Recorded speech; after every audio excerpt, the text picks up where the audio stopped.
Behind the Shades.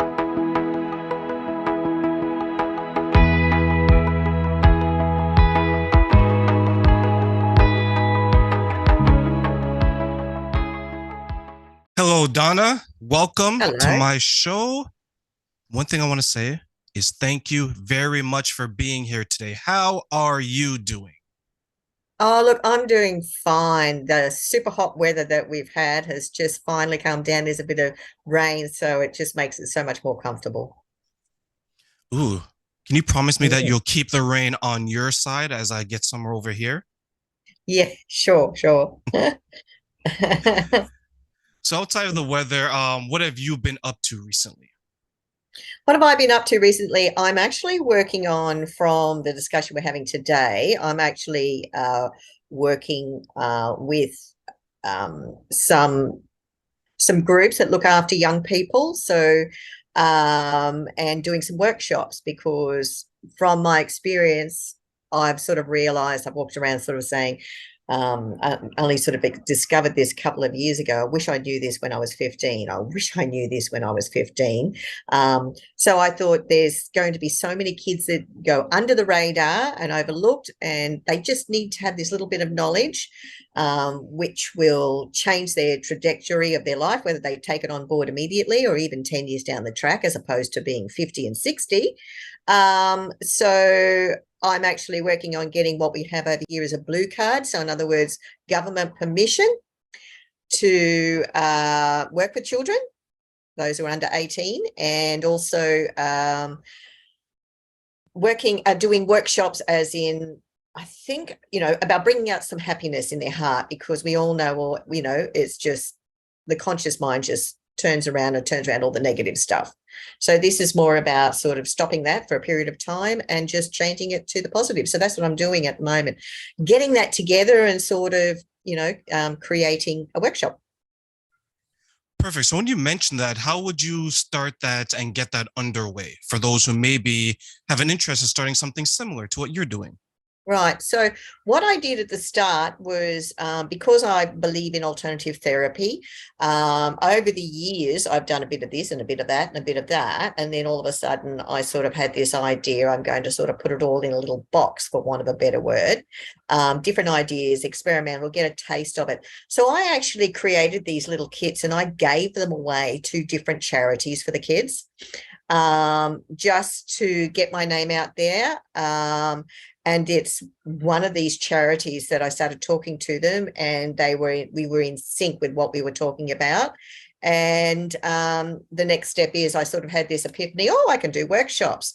Same thing. The same principle is putting some happiness in their heart as opposed to 24 hours of the crap that goes through your head. So yeah, so it was just a case I approached them and bit the bullet, got past that fear of that word of the rejection and that no, just working with myself.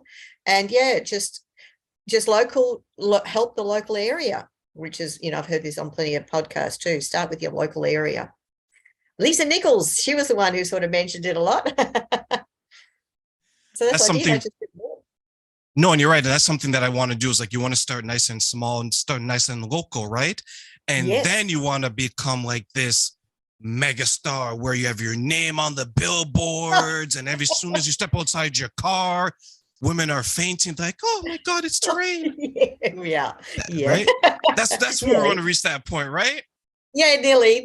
Yeah, yeah. So it's just a case of I would like to see by the time kids are 15 or even 16 or whatever, they are aware of what they can do.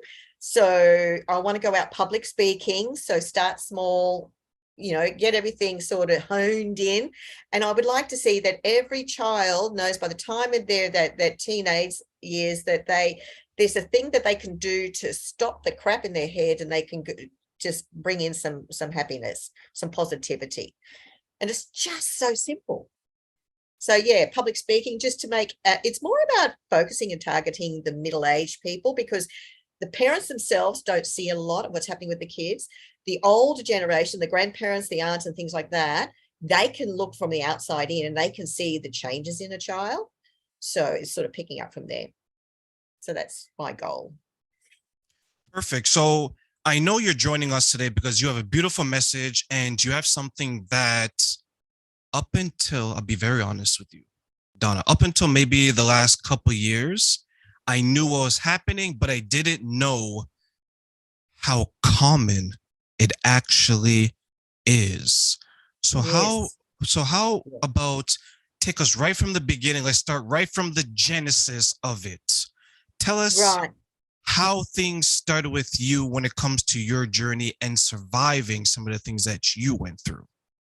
So um, I think the most prominent issues I had was, and the ones I remembered was my father disowning me and the issues that I went through with that. And that sort of from the point of when it just was cut and dry. And I just, over periods of time, running into people and being told, he doesn't recognize you. He says he's only got one daughter, and that's my sister. He doesn't acknowledge you as a daughter anymore.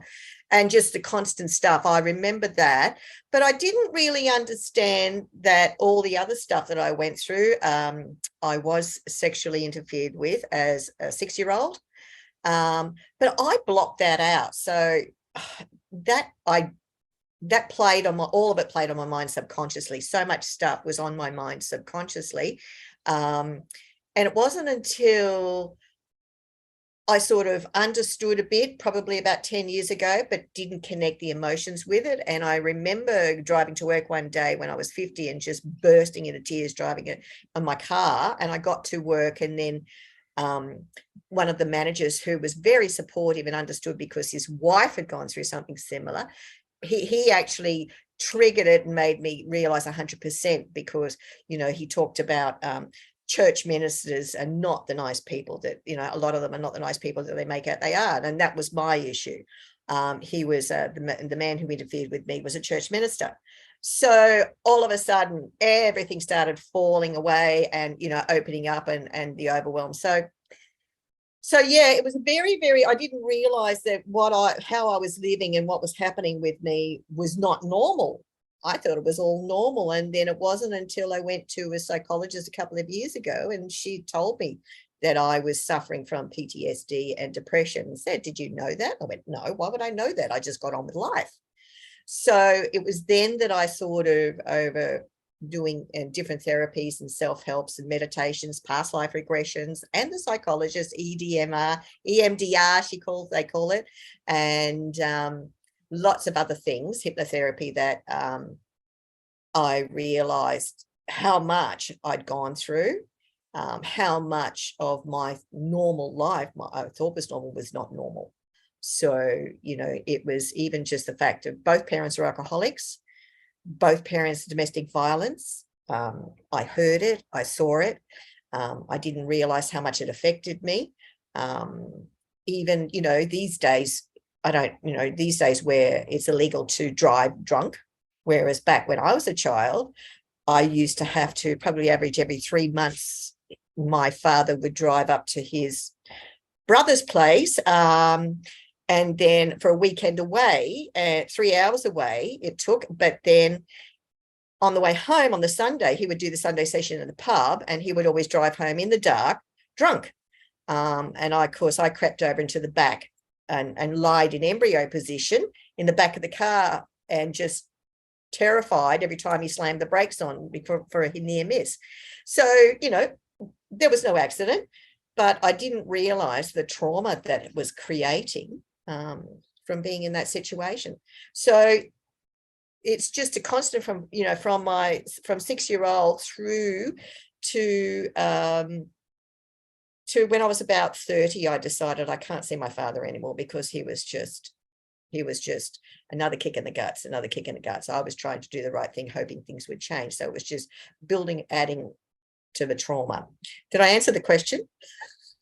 No, you've more than answered the question, and that's a Right. beautiful way to put it.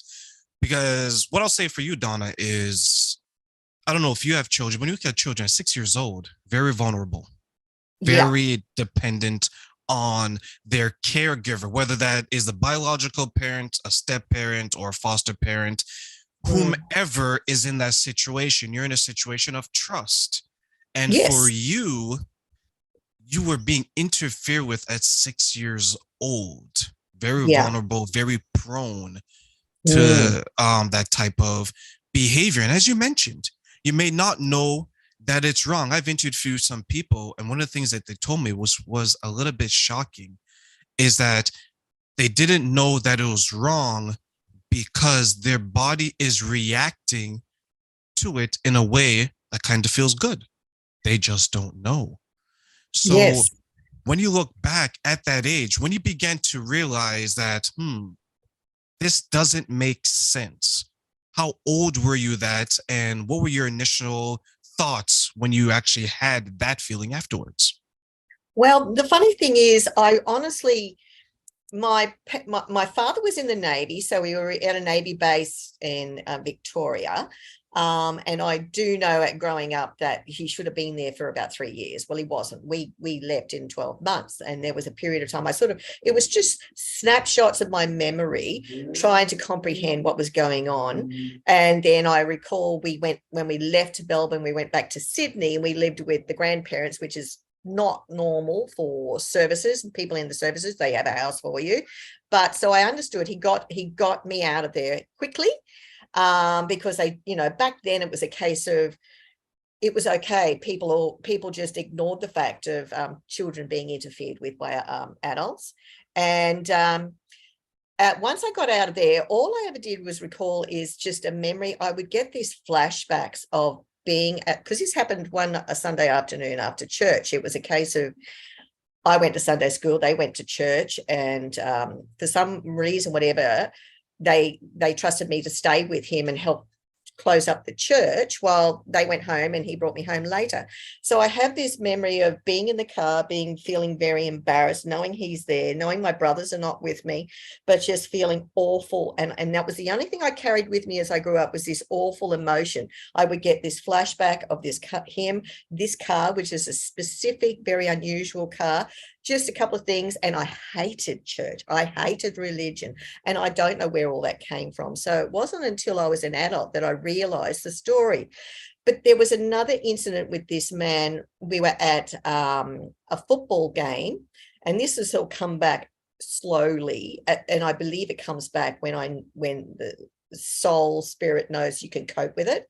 So this came back slowly. Only 6 months ago, we were at a football game, a men's football game, and this minister took me to get a drink or an ice cream or something, but didn't take me back the way we went, took me around the car park, because, it was a lot of trees and parkland sort of thing, around the car park, and took me in between the cars and got down on his knees and took his trousers down.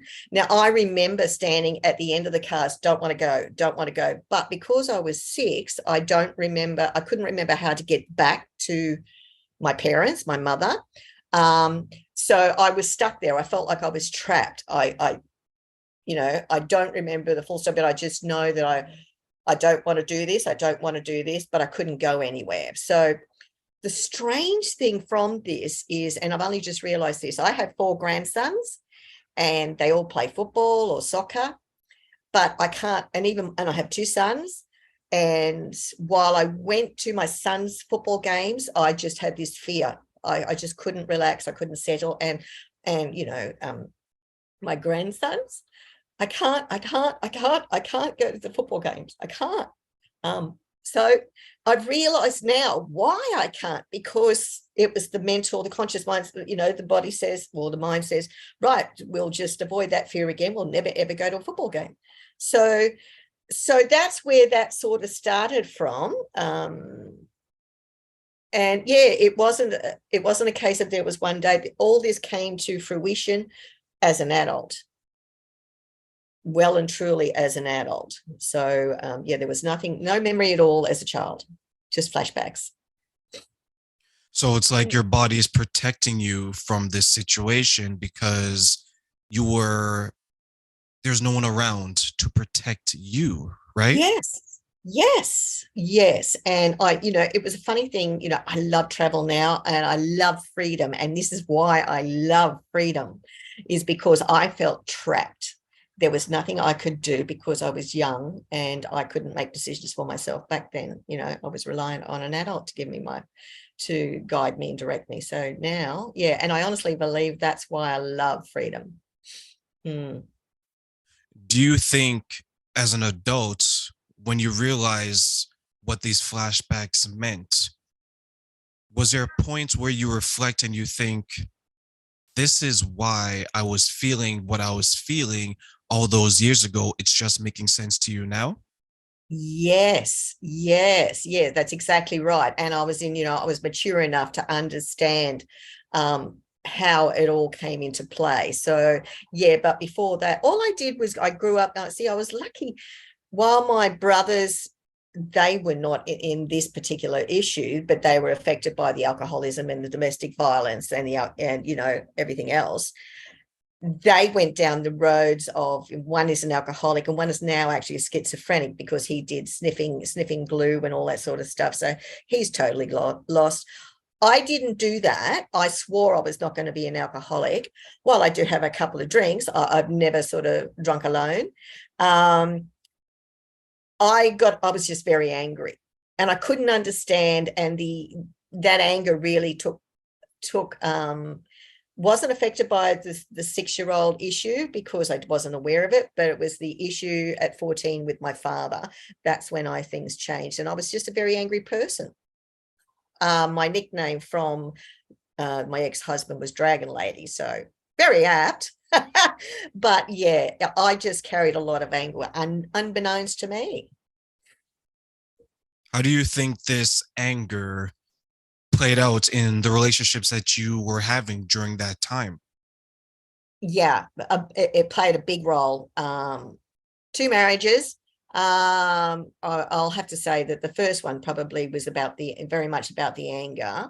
And because the older I got, the worse I got. I think it was a case of, I believe too that spirit keeps sort of a lot of it down, so you can cope with looking after your kids and and bringing up another generation and things like that. And as the kids get more independent, that's when things started bubbling up. So the anger was very much an issue. But I noticed more that when in the relationships that there was a real love. They really loved me. So that's why it sort of wasn't an instant thing. But with friendships, I remember pre-14, I had a big circle of friends, huge circle. We had parties all the time. My father allowed us to have parties to keep us home and keep an eye on us. No alcohol. But yeah, it was great. We socialized a lot. But I noticed after 14, when the disaster with my father hit, I fell off his pedestal.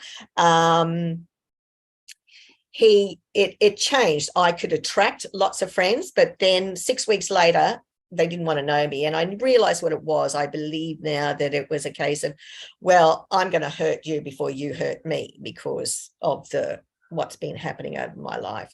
So I really noticed it with socializing with people. It was the friends because they could choose to come and go. So yeah. I believe our trauma shows itself in so many different forms when it comes to our body. Like you can actually, some people show it physically.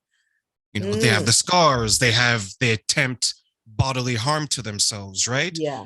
And then some other people, it stores itself within the body, but it's more mental.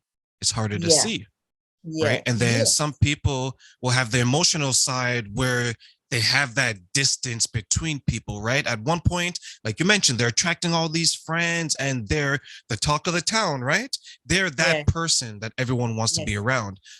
But then to protect themselves in a way that they didn't have protection before, they would always push those people away unknowingly to themselves. Correct. Yes. Right. Yes. So when you were experiencing these things, Donna, when you look back, when you're going through everything and you're having these relationships, you had your first marriage, maybe you had boyfriends, maybe you had your second marriage, whatever the case is, right?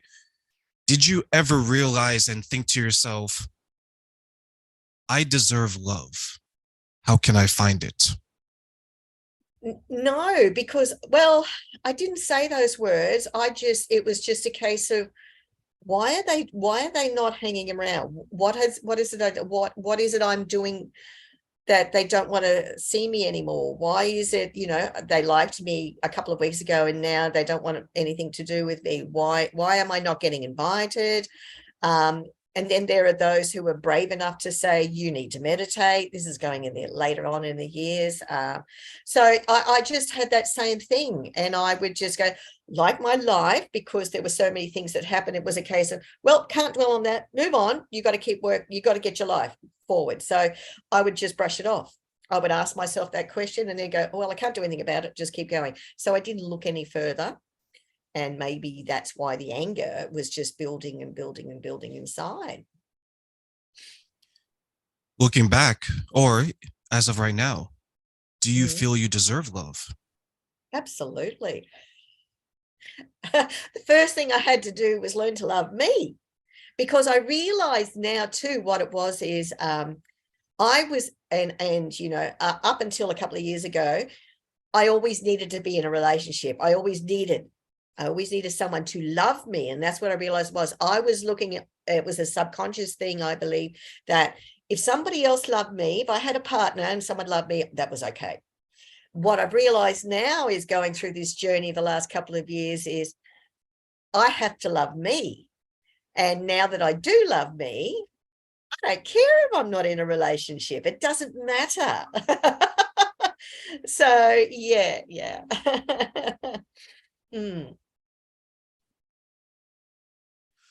So Donna, as you're explaining that to me, that's truly amazing, because I believe that's where it starts, where you can't ask someone to love you if you are not in a position to love yourself. That's right. Right? And when you felt the moment where you're like, hey, I'm a pretty cool young lady. I'm a pretty good looking lady. When you reached that point, was it like a weight off your shoulder with this, because you're going through everything that you're going through and you're like, okay, this is a moment where I can move forward with my life? Yeah, it was about 6 months after I sort of started this journey. So 18 months ago, let's say, instead of started 2 years ago. So 6 months into, because what I was doing was playing every day, just music that on YouTube, the music that was just to race from the negativity, to clear the negativity every day for 6 months, to clear the negativity while I worked on my laptop. And then this one day I said, well, I need some music to clear the negativity. And then I went, no, I don't. I don't have negativity. I want something positive. And all of a sudden I realized this is working for the very first time. This is working. So I actually have done went outside and had made a cup of coffee or whatever, and sat amongst a gorgeous garden where I was living at the time. And I recorded that moment of when I realized I love me. I am deserving. I am worthy. I can have whatever I want. That was amazing. It was such a simple thing, but it was amazing. Absolutely amazing. Now, the most important question I'll probably ask you. Are you ready for it? I'm ready. How much do you love yourself today? Let me say, I'm going to say 99%, because what I've noticed is the last couple of days, I had a past life session on the Monday, which was amazing. But I noticed I'd come to work every morning. I've gone to work and I'm being a little bit grumpy. So I'm going to say, and then I don't know, within an hour, I'm back to very much a bright and cheerful person, and only needs, somebody to turn around, something repetitive or whatever that sort of irritates me. Otherwise my whole day is great. So I'm going to say 99%. No one's 100%, no one's perfect. So I'm going to say 99%. No, and we're hoping we get everyone listening to 100%, because I'm feeling like 105 right now after I'm speaking to you, right? 105. Right. Yeah. So take me through it. If it was me, right? Let's say, Donna, you came across and you're like, Terrain, I understand that you're suffering. I understand that you went through some type of abuse as a child. What kind of words of advice would you want to give to me to help me through it and feel exactly how you're feeling today? Okay, so the words I would say is, start, there's so much free stuff to help. Start listening to positive affirmations, gratitude, I suppose. I strongly believed in Joe Vitale. What he said is he looked at a pencil first and he had a razor at one end. He could write a note. He could write a note, a suicide note, and then rubbed it out, and he could write a I love you letter or something like that. Stuff, and be grateful for what you've got. And that's what I did. I looked at the things that I did have, the life that I have had, and forgot about all that negative stuff, but just did the gratitude. And sometimes it was a case of, fake it till you make it type thing, even though I would say something about I am worthy. Oh, a big one for me was successful. Hard. I could not say that. I am successful. So it was a case of write it down and believe it and believe it and believe it. Just keep going. Just keep saying all the I am affirmations, and how grateful that when I was pulling out of a driveway and a traffic of 3 lanes was cleared just for me, I would say thank you. I still do in my car. So just keep writing those and start telling yourself, read it out loud. And that's where I started. And I still do. I do it every day. I am so grateful. I am worthy. I am deserving. I am wealthy. I am abundant.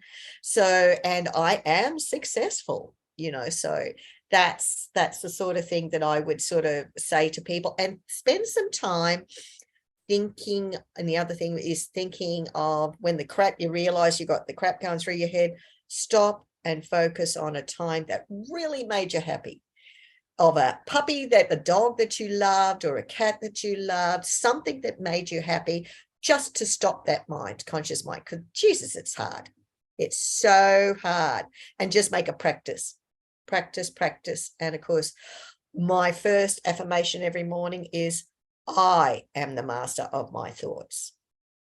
I am the master of my thoughts. So yeah, it's still, and I'm amazed at how long it's taken, but it's turned things around. Cannot believe it. Yeah. So that's what I would say. They're the main things to focus on at the start. And then you go on your journey. You find those things yourself, and Audible. I now sign up with Audible, and I listen to so much stuff. Or there's podcasts to listen to. It's amazing, the little snippets of information that takes you on the next step of your journey. Blows me away. I wish I'd have known this when I was 15. Oh, there's so many things I wish I knew at 15. So many things. Yes. I make the joke when it comes to affirmations with my guests by telling them that as soon as I wake up in the morning, I look in the mirror and I say, Terrain, you're good looking. Yes. Terrain, you're sexy. Terrain, you're going to have a beautiful, beautiful day. Yes. Because if you can't tell yourself you're beautiful, brilliant, and I'm going to have a fantastic day, why should anyone else tell you those things? To your point, Correct. right? Yes. Show yourself love, and then you can ask someone to love you, just like how you love yourself. And I do a lot of self-reflection, and sometimes I look back on my life and I'll say, I've come a long way. You may not remember everything you've gone through. You may not remember all your successes, but your failures, for some reason, always stay with you. Yeah. And for you, Donna, did you think you would be where you are today, considering everything that you went through in your childhood? No. I think I'm very lucky for the simple fact that I had that something that I learned from all this horror and trauma is a strength. I am so strong, and it's that strength that's got me to here today, as opposed to being like my brothers, unfortunately. And my laptop's going a bit crazy here. So no, if I didn't have the strength, unfortunately, I could have been like my parents, been an alcoholic. My brothers, one of them getting into the drugs, or worse, prostitution or anything like that. So no, I did not I thought I'd be angry and very lonely because I could see it happening. Yeah, and I honestly don't know what, because I think I played, dabbled all the time with the spiritual alternative therapy, and I think that's how I sort of came across it. Yeah, and really, really focused on it. And the psychologist, yeah. So EDMR, I sort of avoided a psychologist because I always believed it. I'm not just going to sit there and talk about it because I don't think it works. Whereas this particular one, she did hypnotherapy and she said, I'd like to try this EMDR. Sure. And that's, I think, the support there. So the hypnotherapy and that's for me what I think makes the difference. But yeah. Is there a time in your life where you ever think, I might end up like my parents, I might end up like my siblings? Do you still fight that fear? No, I don't. No, I don't have that fear at all of being like them, because it was a case of looking at my parents. I mean, with domestic violence, I was also an adult of domestic violence, as well as the silent victim of observing it all. So, it was a case of I read years ago that a child, usually 85% of children follow their parents. 15% will choose to go the opposite way. Obviously, I'm the 15% because I chose not to be. I swore I would not be as they were. So I've forgotten your question now. But yeah, I wasn't concerned that I would end up like them at all. I was strong enough. I was determined. I'm not going to be like them. Yeah. For some people, that's one of the biggest fear, is to become aspects of their parents that they really don't like. Yes. Right? That's exactly right. So I know that's not a fear for you, but is it because you're always working on yourself to make sure you don't become like that? Or is it like, I'm a totally different person because I have boundaries in place to ensure that I don't go down that road? I mean, definitely I will, I don't like the idea of being like them. But I think it's those boundaries. I have those boundaries to make sure that it doesn't end up that way. Unfortunately, the boundaries, I suppose, is where the anger come into play, because I have 2 children, and if I'd have known a lot of this stuff when I was 15, their lives would have been a lot different. They've had to deal with me, and as some people may have said, neurotic. So unbeknownst, if all this was sort of the trajectory, and this is where I believe the trajectory, do it early, and that way I have more of an understanding what's going on, and the kids will be different, our relationships will be different. So yeah, I think from that, I've just gone from one side of the pendulum to the other. Definitely not going to be like my parents, but I've swung over far too far, and I didn't stop when I just sort of tried to find a balance, or didn't know how to find that balance. Yeah. You mentioned that you have children. You mentioned you have grandchildren. Is there a fear that one day they can experience something that you experience? Yes. I've got one granddaughter, and from that perspective, I remember when she was 6, she's 13 now. I remember when she was 6, how tiny she was. And of course, that was, like this is only 7 years ago. So I knew my past, and then I could see how tiny I was, because the way she's growing up, she has a physique like me. And I thought, my God, look how tiny and petite I was, I thought, how dare he do that to me, such a tiny little person. So that sort of thing in that respect, and it's 10 times worse now, because thank God, my kids are growing up, and as my kids have to deal with this internet, stuff that, the pedophiles that sort of go through the internet. So that's a scary thing. So that does worry me. So I have to learn to try and not be paranoid and stay in my realm. It's up to the parents to do their thing, but it's a big fear. It's a big fear. Yeah.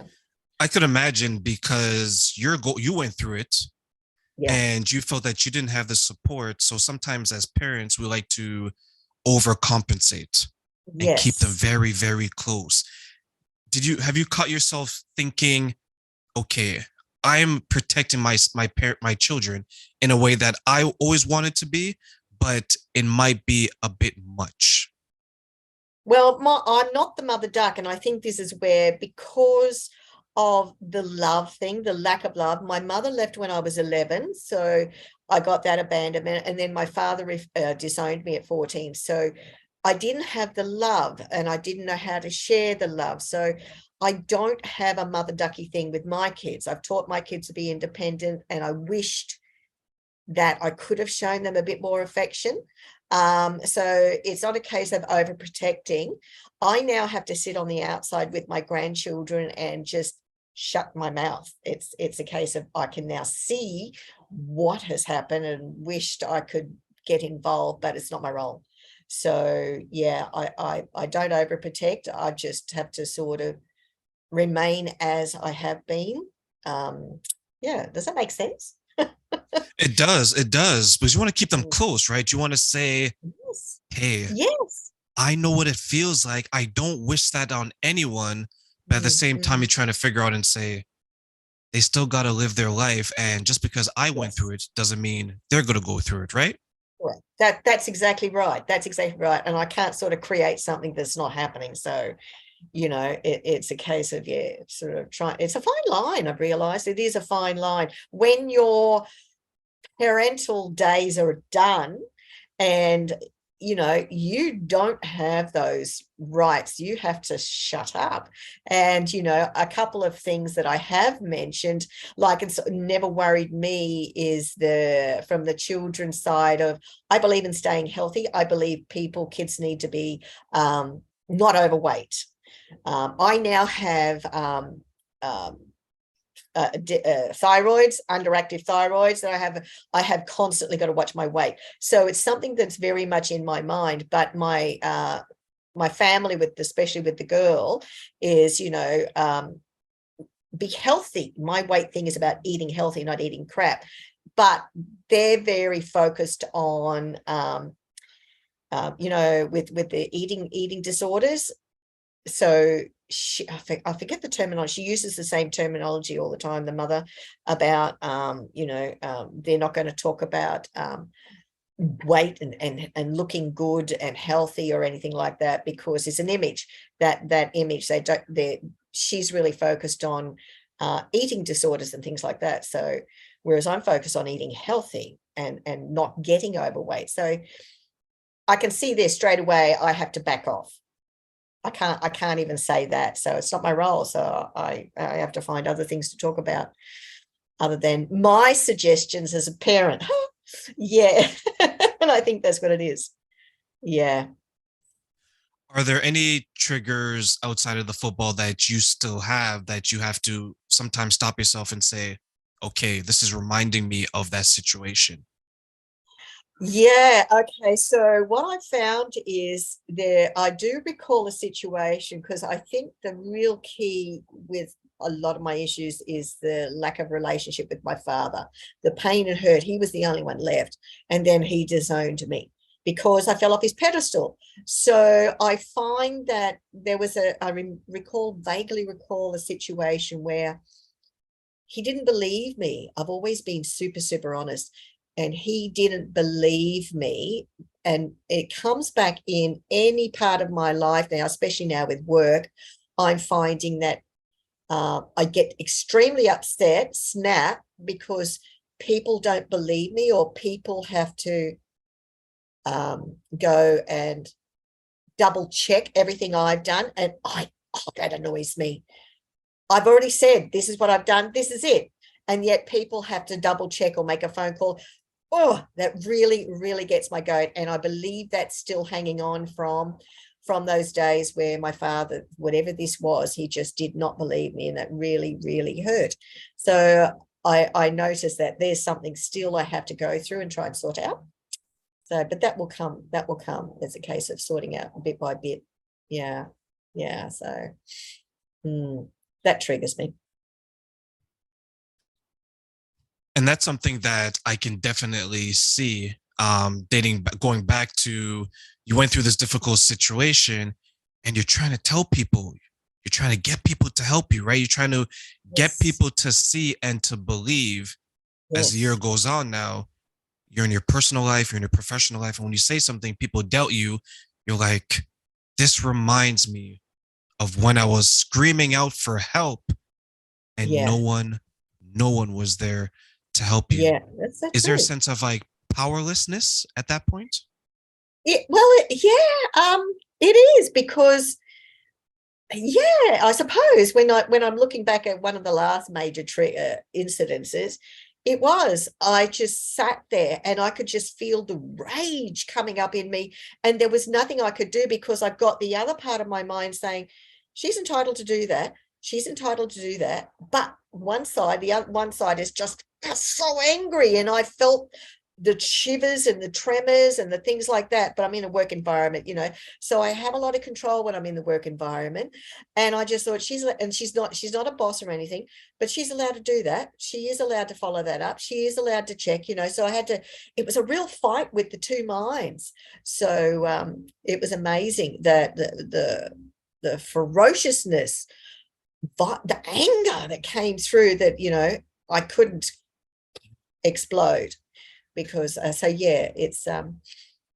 it's really powerful. It is really powerful if you don't have the control or understanding of what's going on. So what's next for Donna as she continues to go through her journey of self-healing and inspiring others with her amazing journey that she just shared with us today? Well, it's a case of talking about this particular issue, like it's a case of, what do I do? Do I go and see a hypnotherapist? Do I go and see my psychologist, or do I go and do a past life? I love past life regressions. I'm amazed at what comes out of it, the results. So do I go and get another session and focus on this particular issue? And even though we know that when you do get some healings, it's a case of spirit will decide what you need to be healed on. So I will continue doing self hypnotherapy, and I'll just decide one day I'm going to get some more, go and see the psychologist. I haven't decided, but that is an issue. I still got to sort that one out. This anger inside, what is it that triggers this? For myself, that's me personally, I just continue. I love doing my affirmations and things like that. And I'm actually going to Italy. I'm going to Italy in May. Northern Italy to follow a meditation. So I was getting these flashes of these particular areas and things like that. So I've done some work and got out a map and sort of honed in, and yes, I'm going to these places, and I've got confirmation of this particular castle, which is a little bit different, even though I've been to Europe a couple of times. I just thought this one's different, and I actually found pictures of it, so I'm going there. So I don't know why that came to me since about 2016. I've been getting these flashes. So I don't know why. So I'm going to follow that. So I think there might be some healing in that particular thing. But the other thing is working on helping others, getting my message out there. Let's get all these young kids to know that there's something you can do now, whether they take it on board now or hang on to it and do it again when they're 25. At least it'll be put in their head, it'll be there when they're ready. Whereas I didn't know. I just got up and it was like, a pinball machine. I just bounced from one trauma to the next, year after year after year, which is, had I have known about what I could have done years ago, it would have been different. So that's me in a nutshell. It's a case of continue with the meditations and let the journey show me what's next in the healing and things like that. But it's a case of the massive bubbles are gone, the bigger bubbles are gone. So there's always something. So I'm letting the universe guide me now. Yeah. But agree, always, never say no, that's not right. I don't need that. If it comes to me, I go, all right, obviously I need that. And accept it.